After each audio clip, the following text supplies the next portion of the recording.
Welcome back to Keerthi Soumi's kitchen. இன்னைக்கு வீடியோவில் ஒரு ஸ்நாக்ஸ் ரெசிபி சிக்கன் கட்லெட் தான் செய்ய போகிறோம். ரொம்ப சூப்பரான டேஸ்ட்டில் இருக்கும். குயிக்காக ஒரு 3 மினிட்ஸில் செஞ்சிடலாம். இப்போ வாங்க இந்த சிக்கன் கட்லெட் எப்படி செய்கிறதுன்னு பார்க்கலாம்.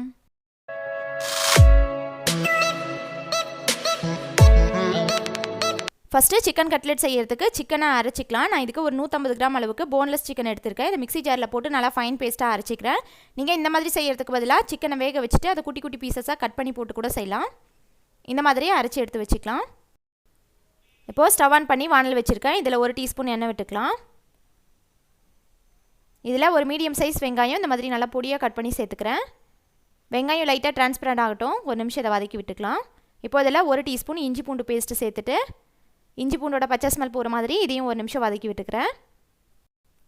இப்போ இதில் டேஸ்ட்காக கொஞ்சம் மசாலா சேர்த்துக்கலாம். 1/2 டீஸ்பூன் மிளகாய் பொடி, 1/4 டீஸ்பூன் சீரகப்பொடி, 1/2 டீஸ்பூன் சிக்கன் மசாலா சேர்த்துக்கிறேன். 1/4 டீஸ்பூன் மஞ்சள் தூள் சேர்த்துட்டு இந்த வெங்காயத்துக்கூடயே மசாலாவோட பச்சை ஸ்மெல் போகிற மாதிரி ஒரு 30 செகண்ட் இதை லைட்டாக மிக்ஸ் பண்ணி விட்டுக்கலாம். மசாலா கருகிடக்கூடாது. இப்போ இதில் நம்ம அரைச்சி வச்சுருக்க சிக்கன் சேர்த்துக்கிறேன். சிக்கன் சேர்த்துட்டு இந்த மசாலா கூட நல்லா சேர்த்து மிக்ஸ் பண்ணி விட்டுக்கலாம். அரைச்சி சேர்த்துருக்கிறதுனால சிக்கன் ஒரு 5 மினிட்ஸில் நல்லா வெந்துடும். இந்த மாதிரி நல்லா மிக்ஸ் பண்ணி விட்டு இந்த மாதிரி கொஞ்சம் பெரிய பெரிய பீசஸாக இருந்துச்சு அப்படின்னா கரண்டிலேயே அதெல்லாம் சின்ன சின்னதாக உடச்சி விட்டு மிக்ஸ் பண்ணிக்கோங்க. இப்போ அந்த சிக்கனுக்கு தேவையான ஒரு 1/4 டீஸ்பூன் உப்பு சேர்த்துக்கிறேன். நீங்கள் இந்த மாதிரி போன்லெஸ் சிக்கன் கிடைக்கல அப்படின்னா போன் இருக்கிற சிக்கனையே குக்கரில் நல்லா விசில் விட்டு நல்லா சாஃப்டாக குக் ஆகிடணும். அதுக்கப்புறமா அந்த சிக்கன் வந்து குட்டி குட்டி பீசஸாக கட் பண்ணி போட்டு கூட செய்யலாம். இப்போது ஒரு 5 மினிட்ஸில் சிக்கன் நல்லா குக் ஆகிடுச்சு. இப்போ இதை எடுத்து வச்சிடலாம். ஒரு 5 மினிட்ஸ் இதை நல்லா ஆறட்டும். இப்போ இதில் ஒரு மீடியம் சைஸ் உருளைக்கிழங்கு கொஞ்சமாக உப்பு சேர்த்து வேக வச்சு மேலே இருக்கிற தோலெல்லாம் உரிச்சிட்டு எடுத்து வச்சுருக்கேன். இப்போ ஒரு ஃபோர்க் வச்சு இதை நல்லா மேஷ் பண்ணிக்கலாம். சிக்கன் நம்ம தனியாக ஷேப் பண்ண முடியாது, கட்லெட் ஷேப் வராது. அதனால் நம்ம உருளைக்கிழங்கு சேர்த்து தான் செய்யணும். நல்லா உருளைக்கிழங்கு சூடாக இருக்கும் போதே இந்த மாதிரி நல்லா மேஷ் பண்ணி விட்டுக்கலாம். ஆறிடுச்சுன்னா ஒரு மாதிரி ரப்பர் மாதிரி எலாஸ்டிக் ஆயிரும். சிக்கன் கூட சேர்த்து மிக்ஸ் பண்ண முடியாது. சூடாக இருக்கும் போதே இந்த மாதிரி நல்லா மேஷ் பண்ணி வச்சுக்கோங்க. இப்போது சிக்கன் கொஞ்சம் ஆறிடுச்சு. மேஷ் பண்ணி வச்சுருக்க உருளைக்கிழங்கு சேர்த்துட்டு இப்போ இதில் கொஞ்சமாக கட் பண்ண கொத்தமல்லி தழை சேர்த்துக்கிறேன். இது கூட ஒரு 1/4 டீஸ்பூன் மிளகு பொடி, 1/4 டீஸ்பூன் சாட் மசாலா. இதுக்கு பதிலாக நீங்கள் லெமன் ஜூஸ் கூட விட்டுக்கலாம். இப்போது இந்த உருளைக்கிழங்கு தேவையான கொஞ்சமாக உப்பு சேர்த்துக்கிறேன்.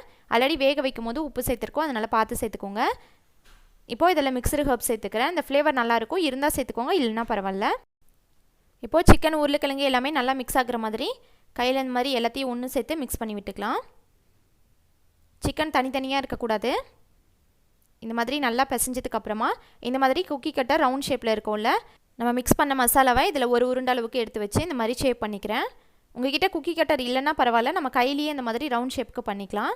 இதில் பண்ணோன்னா ரொம்ப ஈஸியாக குயிக்காக வேலை முடிஞ்சிடும். அவ்வளோதான். இந்த ஷேப்புக்கு இதே மாதிரி எல்லா கட்லெட்டும் செஞ்சு எடுத்து வச்சுக்கிறேன். அவ்வளோதான், ரெடி பண்ணியாச்சு. நம்ம எடுத்துருக்க இந்த அளவுக்கு வந்து 6 கட்லெட் வந்திருக்கு. இப்போது இதில் கொஞ்சமாக ஒரு பிளேட்டில் பிரெட் கிரம்ஸ் எடுத்து வச்சுருக்கேன். இது கூட ஒரு முட்டை, இது கூட கொஞ்சமாக உப்பு, பெப்பர் பவுடரு, மிக்சர் ஹர்ப் சேர்த்து நல்லா கலக்கிட்டு இந்த பிளேட்டில் எடுத்து வச்சுருக்கேன். இப்போ நம்ம ரெடி பண்ண கட்லெட்டை இந்த எக்கில் நல்லா டிப் பண்ணிவிட்டு 2 சைடும் திருப்பி போட்டு பிரெட் கிரம்ஸில் கோட் பண்ணிக்கலாம். பிரெட் கிரம்ஸு கட்லெட் மேலே நல்லா கோட் ஆகணும். நல்லா இந்த மாதிரி கையிலேயே அள்ளி போட்டு இன்னொரு சைடு திருப்பி போட்டு நல்லா பிரெட் கிரம்ஸ் ஒட்டுற மாதிரி எல்லா கட்லெட்டும் எடுத்து வச்சுக்கலாம். இதே மாதிரி நிறைய கட்லெட் ரெசிபீஸ் நம்ம சேனலில் போட்டிருக்கோம். அந்த வீடியோஸோட லிங்க் எல்லாம் டிஸ்கிரிப்ஷனில் இருக்குது, பார்க்காதவங்க பாருங்கள். ரொம்ப ஈஸியான ரெசிபி, கிட்ஸ்க்கெல்லாம் ரொம்ப பிடிக்கும். இதே மாதிரி நான் எல்லா கட்லெட்டும் ரெடி பண்ணி வச்சுட்டேன். இது ஒரு 10 நிமிஷம் அப்படியே இருக்கட்டும். நீங்கள் ஃப்ரிட்ஜில் கூட 10 நிமிஷம் வைக்கலாம். இது ஒரு 10 நிமிஷம் செட் ஆகணும்.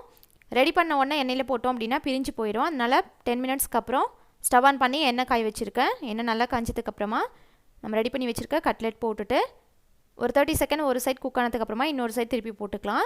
ஃப்ளேம் லோவில் வச்சே குக் பண்ணிக்கோங்க. இந்த மாதிரி நல்லா கோல்டன் கலராக சேஞ்ச் ஆனதுக்கப்புறம் எடுத்துக்கலாம். அவ்வளோதான், நம்மளோட டேஸ்டியான சிக்கன் கட்லெட் சூப்பராக ரெடி ஆயிடுச்சு. கிட்ஸுக்கெல்லாம் இந்த மாதிரி டிஃப்ரெண்ட்டாக செஞ்சு கொடுத்தோன்னா ரொம்ப பிடிக்கும். சூப்பரான டேஸ்ட்டில் இருக்கும். கீர்த்தி சௌமிஸ் கிச்சனை இன்னும் சப்ஸ்கிரைப் பண்ணலன்னா கண்டிப்பாக சப்ஸ்கிரைப் பண்ணிவிட்டு வீடியோக்கு லைக் கொடுங்க. தேங்க்ஸ் ஃபார் வாட்சிங்.